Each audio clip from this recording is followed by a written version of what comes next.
Well, hello everyone. How are we this evening? Got a nice fire going here, like we always do. Sitting around the campfire. We've been here for a while now. Evenings are getting nicer. It's kind of that sweet time of the year. It's not real hot and it's not real cold, and it's kind of nice. Days are a little longer, and we don't have any mosquitoes, which is kind of nice. Now, if you did get bit up, why, you'd want to try our bee-itch stop that you can buy right here at our store on this channel. You can check that out. You'll know more about it yourself. I want to read you some more of the story, The Coyote, by James Roberts. And we're up to chapter 16 now, The Dixie's Boss. If Mannix expected any resistance from Rathburn, he soon found that none was to materialize.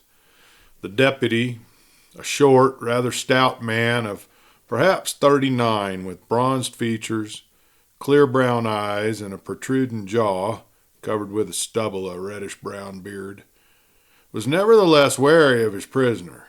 He had not yet obtained Rathburn's gun, and he recognized the unmistakable signs of a seasoned gunman in the lounging but graceful postures of his prisoner, in the way he moved his right hand, in the alertness of his eye. He frowned, for Rathburn was smiling. There was a quality to that smile which was not lost upon that doughty officer. "I take it you've got sense enough to come along easy like," he said, with just a hint of doubt in his voice. "Yes, I've been known to show some sense, Sheriff. Now that there is a fact." "I'll have to ask you for your gun," said the deputy grimly. "Now, I've never been known to hand over my gun, Sheriff," drawled Rathburn. "Now that's another fact." Again, the tension in the room was high. Other than Mannix, and probably Carlyle, had readily discerned in the gray-eyed stranger a certain menace and prowess which is much respected where weapons are the rule in unexpected emergencies, the crowd backed to the wall. The deputy wet his lips, and his face grew just a shade paler. Then suddenly he went for his gun, as Rathburn dropped like a shot to the floor. There came the crack of Carlyle's pistol and a laugh from Rathburn. The deputy, gun in hand, stared at Rathburn, who rose quickly to his feet. Then he thought to cover him. Well, Rathburn raised his hands while Carlyle returned his own smoking weapon to its holster. Mannix turned and glared at Carlyle in perplexity. "Say, I don't know what his game is, Mannix. He could have drawn down on you in a wink and shot you in your tracks if he'd wanted to," said Carlyle. "So you were taking the play into your own hands," Mannix accused. The deputy looked at Rathburn angrily. Then he advanced and took the prisoner's six-shooter from him. He brought handcuffs out of his pockets. Rathburn's face went white. "If what Carlyle says is true, it doesn't look as if I was trying to get away, does it, Sheriff?" he asked coldly. Mannix was thoughtful for a moment. "Well, come along," he ordered, thrusting the steel bracelets back on into his pocket. "I'll go with you," Carlyle volunteered. "Now that's up to you," snapped out the deputy. "I ain't asking you to." The trio left the place as the spectators gazed after them in wonder. There was a hum of excited conversation as the deputy and his prisoner and Carlyle passed through the door. No word was spoken on the way to the small two-room, one-story structure which served as a detention place for persons under arrest till they could be transferred to the county jail in the town where the railroad touched. Petty offenders served their sentences there, however. Now, in the little front office of the jail, Rathburn looked with interest at some posters on the walls. One in particular claimed his attention, and he read it twice while the deputy was getting some keys and calling to the jailer, who evidently was on the other side of the barred door where the few cells and the tank were. And this is what Rathburn read. "Reward. $2,000 will be paid for the capture of the bandits who are responsible for the robberies of the Dixie Mine messengers in the last few months. A Dixie Milling and Mining Company. George Sawtee, manager." Now, Rathburn now knew exactly what Carlyle had meant when he had referred to the Dixie payroll taking wings. He had, however, suspected it. The holdup of the truck driver also was explained. Rathburn smiled. It was a peculiar ruse for the mines manager to resort to. Could not the payroll be sent to the mines under armed guard? Rathburn's eyes were dreamy when he looked at the deputy. "All right, in you go," said Mannix, as the jailer unlocked the heavy barred doors from the inside. He led Rathburn to one of the single cells, of which there were 6 on one side of the jail room proper. "Well, maybe you'll be ready to talk in the morning," he said, as he locked his prisoner in. "Morning might be too late," Rathburn observed, taking tobacco and papers from his shirt pocket. "What do you mean by that?" Mannix asked him sharply. "Now, I might change my mind." "About talking, huh? Well, we'll find a way to make you change it back again." "God, you're a grateful cuss," said Rathburn, grinning. Mannix scowled. It was plain he was not sure of this man, although he was trying to convince himself that he was. "I don't get you," he said growlingly. "No? Didn't you hear that feller Carlyle say I saved your life by not drawing?" "Yeah, he'd have got you if you'd tried to draw. That's what he thought you was going to do. You saved your skin by grabbing the floor." Rathburn wet the paper of his cigarette and sealed the end. "I'm wondering," he mused as he snapped a match into flame with a thumbnail and lit the weed. "It's about time," said the deputy grimly. "I'm wondering," said Rathburn, in a soft voice, exhaling a thin streamer of smoke, "if he'd have got me." Mannix grunted, looked at him curiously, and then turned abruptly on his heel and left. Rathburn could not see the door, but he heard the big key grate in the lock, and then the jail room echoed to the clang of hard metal, and the door swung shut again. Rathburn sat down on the bunk which was to serve as his bed. He smoked his brown paper cigarette slowly, with great relish, while he stared, not through the bars to where the dim light of a lamp showed, but straight at the opposite steel wall of his cell. His eyes were thoughtful, dreamy. His brow was puckered. "Ah, there's that," he muttered, as he drew away the stub of his smoke and began to roll another. "Somebody's been playing the Dixie Queen for a meal ticket. That sign said robberies. That means more than one. The truck driver was the last. $2,000 reward. And me headed for the desert, where I belong. What stopped me? I reckon I know." He smiled grimly as he remembered the insolent challenge in Carlyle's eyes and in reference to the bath. After a time, Rathburn stretched out on the bunk, pulled his hat over his face, and dozed. And he sat up with a cat-like movement as a persistent tapping on the bars of his cells reached his ears. Blinking in the half-light, he saw Carlyle's dark features. "Well, now's your chance to smoke me up good and plenty and get away with it," said Rathburn cheerfully. "I'm shy of my gun, which the sheriff has borrowed." "You figure he's just borrowed it?" sneeringly inquired Carlyle. Rathburn rose and surveyed his visitor. "I reckon I've got to tolerate you," he drawled. "I can't pick my company in here." "I've got your number," snarlingly replied Carlyle in a low voice. Rathburn sauntered close to the bars, rolling a cigarette. "If you have, Carlyle, you've got a winning number," he said evenly. "Whatever your play is here, I don't know," said Carlyle. "But you ain't going to get away with it as easy as you did over that range in Dry Lake." Rathburn's eyes never flickered as he coolly lit his cigarette with a steady hand. "Well, you're plumb full of information, huh, Carlyle?" "I was over there and heard about how you stuck up that joint and tried to blame it on some kid by the name of Lamy," said Carlyle, watching Rathburn closely. "You sure that's the way of it?" asked Rathburn casually.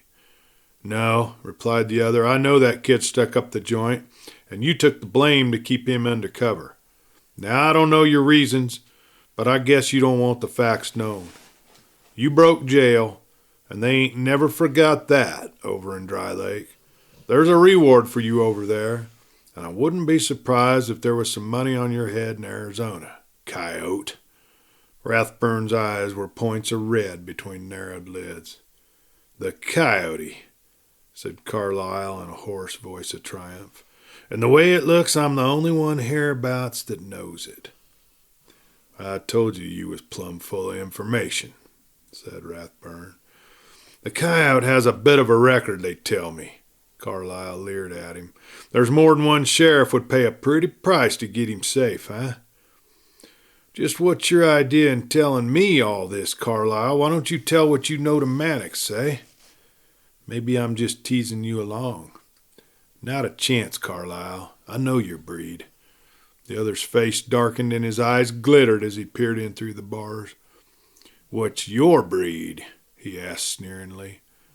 "Now, I don't have to tell you that, Carlyle. You know," said Rathburn with a taunting laugh. Carlyle struggled with his anger for a brief spell, and then he shrugged his shoulders. "Well, I ain't going to poke at you in a cage," he said in a more civil tone, and I ain't going to tell anybody what I know. Remember that." "I ain't the forgetting kind," Rathburn flung after him as he walked swiftly away. Again, Rathburn sat on the edge of the bunk and smoked and thought. And after a time, he went back to sleep. The opening of his cell door is what woke him up. It was Mannix. "Come to let me out, Sheriff?" inquired Rathburn sleepily. The deputy looked at him keenly, opened the cage, motioned to him to follow. Rathburn went with him out into the little office. It was broad day. Mannix picked up a pistol from his desk and extended it to Rathburn. "Here's your gun, Rathburn. You can go," he said, pressing his lips close together. "Well now, Sheriff, that's right kind of you," Rathburn drawled, concealing his astonishment. "Don't thank me," snapped out Mannix. "This gentleman asked me to set you loose." For the first time, Rathburn looked squarely at the other man in the office. He was a thin man, with a cropped mustache, beady eyes, and a narrow face. The man was regarding him intently, and there seemed to be an amused expression in his eyes. He turned away from Rathburn's gaze. "I don't believe I've ever had the pleasure of meeting the gentleman," said Rathburn agreeably. "Well, that's George Sawtee, manager of the Dixie Queen," said the deputy with a shrug. Chapter 17, A Commission. Sawtee rose and extended his hand with an affable smile. "Will you come to breakfast with me, Mr. Rathburn?" Rathburn took the hand with a curious side glance at Mannix. "I'm powerful hungry," he confessed, "and I don't reckon I'd be showing the best of manners if I balked at having breakfast with the man that got me out of jail." "Quite right," admitted Sawtee, winking at the deputy. "Well, perhaps I have my reasons. All right, Rathburn, let's be going." They walked out of the jail, and as they progressed up the street, they were the cynosure of many wondering pairs of eyes, for the report had spread that the stranger who had been jailed was the bandit who had made away with the Dixie Queen payroll on several occasions, and that he was a gunfighter and a killer. They entered a restaurant just below the hotel, and Sawtee led the way to a booth where they were assured comparative privacy. "Ham and eggs," said Rathburn shortly when the waiter entered. Sawtee smiled again. He was covertly inspecting the man across the table from him, and evidently what he saw caused him to arrive at a satisfactory conclusion. He gave his order with a nod and a mild flourish of the hand, indicating that he would take the same. "Oh, waiter," called Rathburn, "4 eggs with mine." Sawtee laughed. It was a peculiar laugh in that it seemed to convey little mirth. It was perfunctory. He gazed at Rathburn quizzically. "They tell me you're a gunman," he said in a low voice. Rathburn's brow shot up. "They? Now who's they?" Sawtee waved a hand impatiently. "I'm the manager of the Dixie Queen. I have been around a bit, and I have eyes. I can see. I know the signals. I witnessed the play in the Red Feather last night." "Well, that ain't a bad name for the place," Rathburn mused. "Just what do you suppose was my object in getting you out of jail?" Sawtee asked seriously, leaning over the table and looking at Rathburn searchingly. You said last night that you were a good guesser. Yeah, but I didn't say I was good at riddles, drawled Rathburn. Sauté leaned back. For a moment there was a gleam of admiration in his eyes, then they narrowed slightly. The Dixie Queen has been robbed 4 times within the last year, he said soberly. That represents considerable money. Yesterday I resorted to a ruse and sent the money up with a truck driver. But now whoever doing this thing must have got wise somehow, for that truck driver was held up, as you know, and the money taken. Well, why not put an armed guard on that truck, said Rathburn with a yawn. I had full confidence in that ruse, and I knew the man who drove the truck could be trusted. Besides, he didn't know what was inside that package. How much did they get? Asked Rathburn sharply. $22,870 in cash. Rathburn stared at the mine manager and whistled softly. What's the sense in sending it up there at all? He asked suddenly. Why not pay off down here in town? Sauté sighed with an air of resignation. Yeah, that's been argued several times, he complained. The men demand their pay in cash. They want it at the mine, for more than half of them have refused to come down here for it. It is 29 miles up there to the mine, and it would take all the trucks we've got in 2 days to bring them down here and take them back. Besides that, once we got them down here, it would be a week before we could get half of them back up there and at work again. Well, but why won't they take checks? Rathburn demanded. It would be the same proposition, Sauté explained. You see, there's a little village up there, pool room, soft drink parlor, lunchroom, store, and all that. And the men, or a large number of them, would want their checks cashed to make purchases and for spending money, and the cash would have to be transported to the business places could cash the checks. Then there's another reason. All the mines over on this side of the mountain, clear down to the desert, have always paid in cash. This is an old district, and a matter of getting paid in cash has become a tradition. That's what the company is up against. Now, we can refuse to do it, but all the other mines do it, and the Dixie Queen would soon have the reputation of being the only mine in the district that didn't pay in cash. The tradition is handed down from the old days when men were paid in gold. Now, there was a time when a miner wouldn't take paper money in this country. The waiter entered with their breakfast dishes, and they began to eat. Your mine owned by a stock company? Rathburn inquired. Certainly, replied Sauté. All the mines here are. What mine isn't? Rathburn ignored that question. Stockholders live around here? He asked, between mouthfuls. Oh, no. That is, not many, replied Sauté with a quick glance at his questioner. This district is pretty well worked out. Most of our stockholders live in the Middle West and in the East. Winked at Rathburn. Any other mines been robbed? Rathburn persisted. No, and that's the funny part of it. Still, no, it isn't funny. We're working on the biggest scale, and our payroll is naturally the largest. It furnishes the biggest incentive. In addition, the Dixie Queen is the farthest out from town, and there are many excellent spots for a holdup between town and the mine. Oh, don't look skeptical. I've tried trusted messengers by roundabout trails and guards and all that. They even held up a convoy on one occasion. Heck, I set traps. I've done everything. But now I've got a new idea, and I believe it'll work. He finished his breakfast and stared readily at Rathburn, who didn't look up, but leisurely drank a second cup of coffee. Sauté noticed the slim, tapered right hand of the man across the table from him, the clear, gray eyes, the unmistakable poise of a man who is absolutely and utterly confident and sure of himself. The mine manager's eyes glowed eagerly. Yes? Asked Rathburn calmly. Yeah, I'm going to hire, or rather, I'm going to try to hire a man who I believe is just as tough, just as clever, just as quick with a gun as the men who've been robbing the Dixie Queen. I'm going to hire him to carry that money to the mine. So that's why you got me out of jail, said Rathburn, drawing the inevitable tobacco and papers from his shirt pocket. Yes, whispered Sauté eagerly. I want you for the job."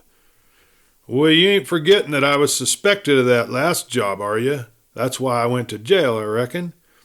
"You didn't have to go to jail unless you wanted to. You didn't have to stop in this town and invite arrest. Mannix let you go up there yesterday because he felt sure he could get you when he wanted you again. And he figured you'd make some break that would give him a clue to your pals, if you had any. You went to jail because you knew that he didn't have anything on you." Sauté grinned in triumph. "Well, how do you know I won't beat it with the money?" asked Rathburn. "Well, I don't," said Sauté quickly, "but I'm taking a chance on it that you won't. I don't care who you are, what you are now, or what you've been. I don't care if you're an outlaw. I figure, Rathburn, that if I come out square and trust you with this mission and depend upon you to carry it out, that you'll pay square with me. And that's what I'm banking on. Your own sense of squareness. You've got it, for I can see it in your eyes." "Who's Carlyle?" Rathburn asked dryly. Sauté frowned. "Well, I guess you'd call him a sort of an adventurer. I knew him down in Arizona. He follows the camps when they're good, and this one happens to be good right now, for we're improving the property. And that's how he happened to come up here about a year ago. Then, when the first robbery occurred, I engaged him as a sort of a special agent. He didn't make any progress, so I let him go. And since then he's been out and in, gambling, prospecting, anything. He's a fast man with his gun, and he has some claims here which he is developing on a small scale, and he's trying to sell them." Rathburn nodded, make no comment. "Will you take the job?" Sauté asked anxiously. "Well, what do you want me to do?" "I want you to carry a sum of money to that mine. I'm not going to tell you how much, but it'll be considerable. The money which was stolen yesterday was for the payoff today. I've got to get that cash for the men up there quick. They all know about the holdup. So there's no real grumbling yet, but there will be if they don't have their money pretty quick. We want to pay off tomorrow. I could go with a guard, but to tell you the truth, Rathburn, it's got to the point where I just can't trust a soul." "Why not Mannix?" asked Rathburn sharply. Sauté took his head. Sauté shook his head. His beady black eyes glowed, and he stroked his chin. "Well, that's another sorrowful point," he explained. "I tell you, we're up against it here, Rathburn. The Dixie people and most of the other mines are fighting the present county administration as a matter of policy. They want certain changes and, well, keep this to yourself, privileges. Mannix has been instructed by the sheriff of this county that he is not here to act as a guard for the Dixie Queen, you see?" Rathburn frowned and built himself another cigarette. "If you'll carry this package of money up to the Dixie Queen for me, Rathburn, I'll pay you $500. Then if you want to stay and act as our messenger right along, we'll make a deal. But I'd like to have you do it this time. Make this one trip anyway, I mean. They may try to stop you. And if they do, I don't believe they can get away with it. I'm banking on your ability to get through, and I think the proposition will appeal to you in a sporting way, if for no other reason. Will you do it?" Sauté's eyes were eager. "Yes," said Rathburn shortly, tossing away his cigarette. Sauté held out his hand. "Go to the hotel and engage a room," he instructed. "Be in your room at 9 o'clock tonight. Do not tell anyone of our deal. I'll get your room number from the register. I'll bring the package of money to you between 9 o'clock and midnight. Now, Rathburn, maybe I'm mistaken in you, but I go a whole lot by what I see in a man's eyes. You may have a hard record, but I'm staking my faith in men on you." "Yeah, I'll be there," Rathburn promised. Well, he left Sauté at the entrance to the restaurant, strolled around the hotel barn to see that his horse was being taken care of properly. He found that the barn man was instead looking after the dun in excellent shape. Rathburn spent a short time with his mount, petting him and rubbing his glossy coat with his hands. Then he took his slicker pack and started for the hotel. As he reached the street, he saw a girl on a horse talking with a man on the sidewalk. The girl was leaning over, and the man evidently was delivering a haranguing. He was gesticulating wildly, and Rathburn could see that the girl was a cowering. He paused on the hotel porch as the man stepped away from the horse and looked his way. He recognized Carlyle. Then the girl rode down the street, and Rathburn started with surprise as he saw that she was the girl from the cabin up the road who had directed him to town the day before. He remembered the two objects he had picked up in the road after the holdup, and felt in his pocket to make sure they were there. Then he entered the hotel. "Have you a room?" he asked the clerk pleasantly. "Yes, more rooms than anything else today since the Sunday crowd's gone." Rathburn wrote his name upon the register. Chapter 18. In the Night. Rathburn avoided the Red Feather Resort during the morning. Instead of walking about the streets or sitting in the hotel lobby or his room, he cultivated the acquaintance of the barn man, and because he knew horses, all about horses, he soon had that man's attention and respect.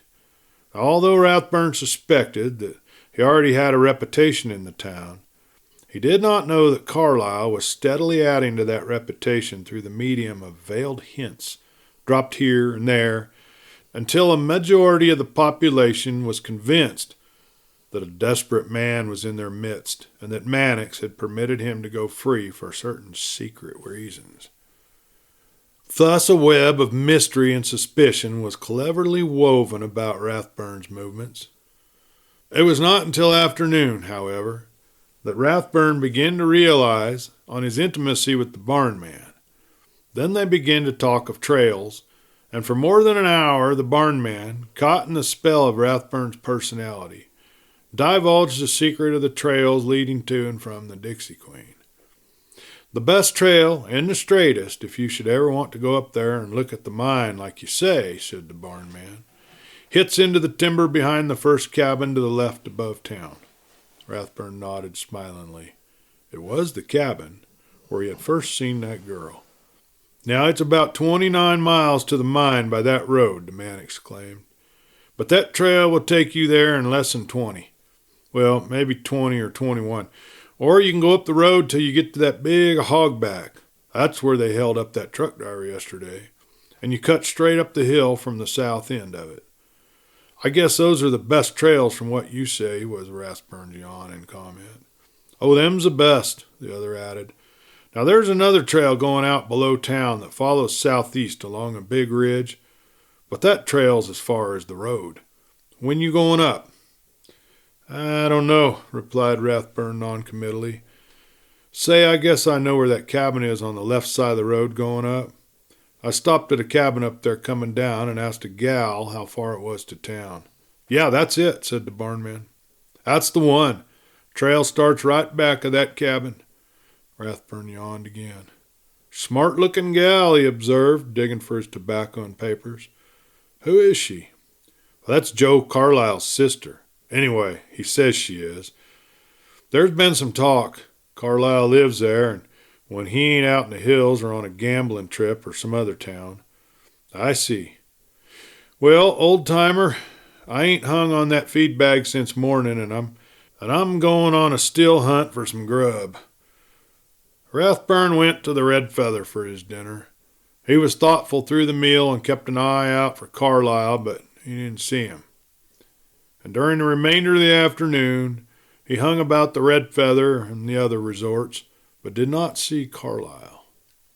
And that evening, as he was returning to his hotel, he met Mannix. The deputy looked at him with a scowl in which there was a mixture of curiosity. Rathburn suddenly remembered what Sati had said about his company being on the outs with the county administration. If such was the case, Rathburn reflected, how did it come that Sati had been able to effect his release so easily? He stopped as he drew alongside of the deputy. "This man Sati," he drawled, looking Mannix square in the eyes. "He must have a good drag with the county seat, eh?" The deputy's scowl deepened. "He didn't get you out by word of mouth alone," he said sharply. "I haven't got anything on you, Rathburn." "Yet?" Rathburn smiled. "I reckon you're a sheriff after my own heart," he said enigmatically, and moved on.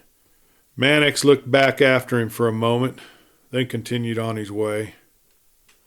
Now, Rathburn had dinner that night at the hotel, and it was during the course of a number of pleasantries with the waitress, who thought he was looking for work, that he ascertained that Sati had a little two-room building at the lower end of the street, the front half of which served as an office and the rear half as living quarters. At 9 o'clock he went to his room. He lighted the oil lamp, pulled down the window shade, sat down in a chair to one side of the door to wait.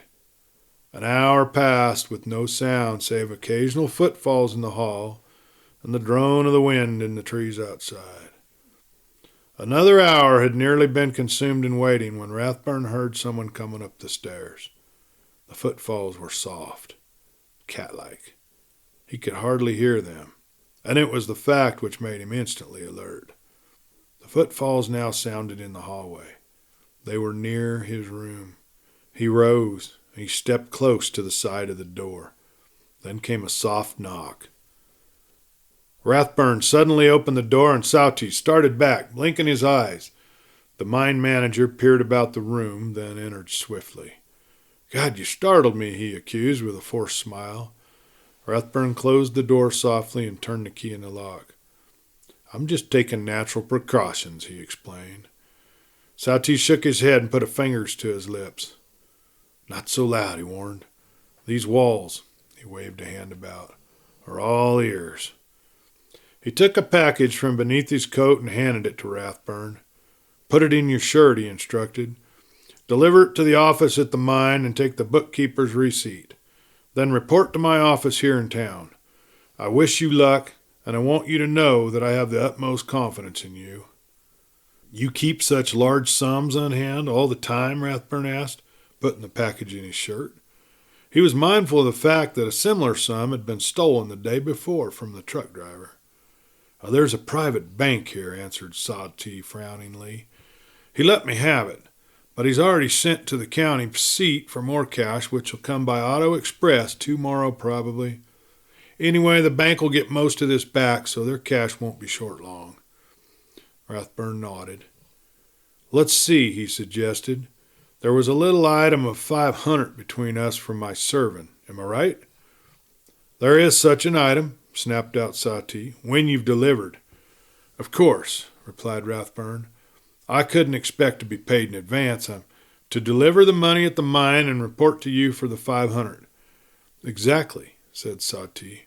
"Which way you figure on going up?" he asked curiously. "Well, I don't know much about the trails," Rathburn answered, "and it mightn't attract suspicion if I just struck right out on the road." Sati shrugged. "Well, that's up to you," he said. "You keep your eyes peeled. I don't think anyone knows I drew that money from the bank, but I didn't think anyone knew that I stuck that package under the truck driver's seat either." He turned towards the door. "There's just one other little matter," said Rathburn softly. "You see, nobody knows anything about this deal but you and me. Maybe it would be best for my own protection that you scribbled something on a piece of paper to show what our arrangement is." Sati scowled again, hesitated, then smiled. He drew an envelope from his pocket, extracted its contents, tore it open at each end, and wrote on the blank side, "Due Rathburn, $500 when he has delivered package entrusted to him by me at the Dixie Queen mine office. George Sati." Rathburn nodded in satisfaction as he took the slip of paper and tucked it into his shirt pocket. The wording of the note was a bit complicated, but it bore Sati's signature. It was at least evidence that there had been an agreement. "Everything set?" asked Sati. "All cinched up and ready to go," replied Rathburn. "How soon before you going to start?" asked Sati as he unlocked the door. "By midnight," Rathburn answered. Sati held out his hand before he slipped out the door and was gone. Rathburn quickly busied himself with his slicker pack. He took out a gun, which he changed for the gun in his holster. Then he stuck his regular gun into the waistband to the left. He took out the package and examined it. It was sealed at each end. Then Rathburn did a queer thing. He cut the string and the paper near the seals and removed the small box from within. He next emptied that box of its paper-wrapped contents and substituted the first thing of equal weight which he could lay his hands on. A moleskin glove, which was among the things in his slicker pack. He replaced the box in its wrappings and drew from one of his pockets a small bottle of glue. "First time I ever stole anything from a hotel clerk," he muttered to himself as he glued the paper back into place. "But I sure had the proper hunch when I grabbed this." Next, he retied the string, adding a piece from his slicker pack to offset the shortness where it had been cut. When he had finished, the package looked exactly as it had in the first place. They would take close inspection to learn that it had been tampered with. The original contents of the package he thrust into his hat, pulled the hat well down on his head. Then he extinguished the light and made his way downstairs and out the lobby into the street. He went quickly around to the barn where he astonished the man in charge by saddling his horse and riding out without a word of explanation, other than to toss him a $5 bill from the saddle. "See you again tomorrow, maybe," he called, grinning as he rode off into the night. When Rathburn had passed behind the hotel and several other buildings on the same side of the street, and gained the road leading westward towards the hogback, a slim shadow darted out of the trees, mounted a horse concealed some distance behind the barn, and slipped into a worn trail which nearly paralleled the road going to the west. Thank you for listening to this week's episode, and I hope you'll join us next week for another installment of The Coyote. And until then, have a great week, everyone.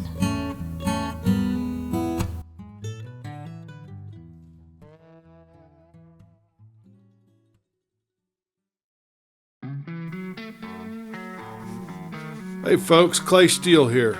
You know, I spend a lot of time outdoors around this here campfire. If you're like me, you get downright annoyed by all those pesky mosquitoes buzzing around. They're just looking for a free meal. Nothing ruins a good night under the stars faster than slapping and scratching at bites. And that's why I keep the bee-itch stop. I keep it handy. One swipe and that itch is gone. No more burning, no more scratching, just good old relief. Made right here in Nevada with all natural ingredients. It's safe for the whole family. So if you're tired of being a mosquito buffet, do yourself a favor and get you some bee-itch stop today. And this is Clay Steele. Watch out for them bugs.